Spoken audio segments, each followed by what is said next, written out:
Meus queridos irmãos, sejam bem-vindos à nossa resenha teológica. Para nós é uma grande satisfação, um grande privilégio tê-lo como nosso ouvinte, como participante do canal da Igreja Base Palavra da Verdade. Só temos que agradecer a Deus por cada um de vocês que tem contribuído de alguma forma para a permanência desse canal, para os trabalhos desse canal, através das suas orações, através das suas intercessões. E agora estamos com esse projeto da resenha teológica. E o tema de hoje da nossa resenha são os aspectos introdutórios da Epístola de Paulo aos Gálatas. Então fique conosco que no decorrer de alguns meses estaremos aqui com a nossa resenha teológica baseada na Epístola de Paulo. E como fonte, nós estamos utilizando um livro que tem como título A Essência do Evangelho de Paulo. O autor é Marcos Granconato, o qual nós já agradecemos por esta tão importante obra para cada um de nós. Tá bom, meus queridos? Então, quando nós falamos a respeito da autoria, data e destinatário da Epístola de Paulo aos Gálatas, nós podemos ver que a Epístola aos Gálatas foi escrita pelo apóstolo Paulo. Ainda que um pequeno grupo de críticos tenha levantado objeções contra a origem paulina, as evidências internas apontam claramente para Paulo como autor dessa carta, conforme nós podemos ver no primeiro capítulo e no primeiro versículo dessa carta. Na verdade, o calor e a autoridade com que a epístola trata do problema dos falsos mestres, considerando-os uma terrível ameaça contra o Evangelho e contra a própria Igreja, são características próprias de um missionário e líder zeloso que se vê no dever de cuidar daqueles que são fruto de seu trabalho, o que reforça o argumento em prol de Paulo. Frise-se ainda que uma porção proporcionalmente grande da carta é autobiográfica, o que logicamente esvazia de propósito a autoria de outra pessoa qualquer.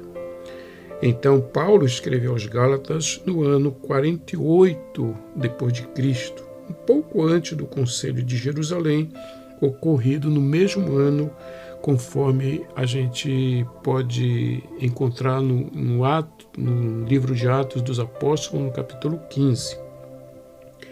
A falta de menção das decisões do concílio, as quais seriam tão úteis aos propósitos da epístola, é prova cabal em favor da data mencionada, ainda que haja quem situe a composição em 57 a 58 depois de Cristo, entendendo que em Gálatas 2:1 até o 10, Paulo faz alusão às conclusões conciliares de Atos 15. Então podemos ver que é uma proposição também a respeito dessa data. A data mais antiga se aceita coloca a composição da carta no período após o fim da primeira viagem missionária de Paulo, depois dele e Barnabé terem visitado pela segunda vez o sul da Galácia, conforme nós podemos ver em Atos, capítulo 14, e os versículos de 21 a 23. O local em que Paulo escreveu é difícil, se não impossível de precisar. Quanto aos destinatários, muita tinta tem sido gasta na defesa de duas opiniões distintas. A primeira entende que Paulo escreveu aos Gálatas étnicos que viveu no norte da província. Porém, parece certo que o apóstolo jamais visitou essa região. A segunda opinião, aparentemente melhor fundamentada, entende que os destinatários eram pessoas de várias raças que ocupavam a região sul da Galácia, visitada por Paulo em sua primeira viagem missionária, conforme nós podemos ver em Atos dos Apóstolos, nos capítulos 13 e 14. Paulo, portanto, teria escrito sua carta aos crentes de Antioquia da Pisídia, próxima à fronteira da Galácia, Listra, Icônio e Derbe. As igrejas dessas cidades, conforme veremos, estavam sofrendo influência de mestres judaizantes, que, para obterem sucesso em seus objetivos, tentavam desacreditar o apóstolo Paulo. Conforme se depreende da epístola, os Gálatas se tornaram vulneráveis a esses ataques, revelando forte atração por um sistema religioso cuja essência não ultrapassava o dever de cumprimento de meras exigências externas. E quando nós paramos também para ver a ocasião e o propósito, podemos verificar que o que foi dito anteriormente dos destinatários fornece os elementos do cenário que motivou Paulo a escrever sua epístola. De fato, fica claro em toda a carta que os crentes da Galácia estavam acolhendo os ensinos de mestres judaizantes que afirmavam a necessidade dos cristãos se submeterem à lei judaica. Mesmo sendo provavelmente em sua maioria gentios, aqueles crentes viram certo atrativo na mensagem dos mestres legalistas. E quem eram, afinal, aqueles mestres? Tudo indica que eram cristãos judeus com uma compreensão defeituosa do Evangelho, confundindo com o judaísmo alterado por certos acréscimos. Pelo modo como Paulo se refere a eles, parece que não pertenciam às igrejas destinatárias, sendo procedentes de fora. Talvez viessem da Judéia, onde encontramos judeus cristãos com uma compreensão do Evangelho que parece idêntica à dos falsos mestres sobre quem Paulo escreve. Em Atos capítulo 15 e versículo 1, vemos que alguns desses cristãos judeus eram propagadores ativos do evangelho legalista, visando crentes gentios de outras cidades a fim de convencê-los a se submeter à lei mosaica. Parece certo, portanto, que Paulo se refere a essas pessoas quando escreve aos Gálatas. Os discursos dos mestres judaizantes, conforme se depreende da epístola, abrangeu ataques contra a autoridade apostólica de Paulo, levando-o a se defender. Esses ataques também eram dirigidos contra a mensagem paulina, acusando-a de incentivadora de uma vida desregrada.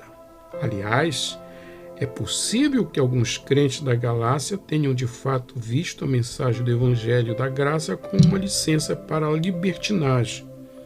Ademais, os mestres judaizantes acusavam Paulo de apresentar uma mensagem vacilante que pregava a circuncisão quando isso era conveniente. Também em seus discursos, os mestres do Evangelho legalista insistiu na necessidade da circuncisão, bem como na guarda da lei mosaica.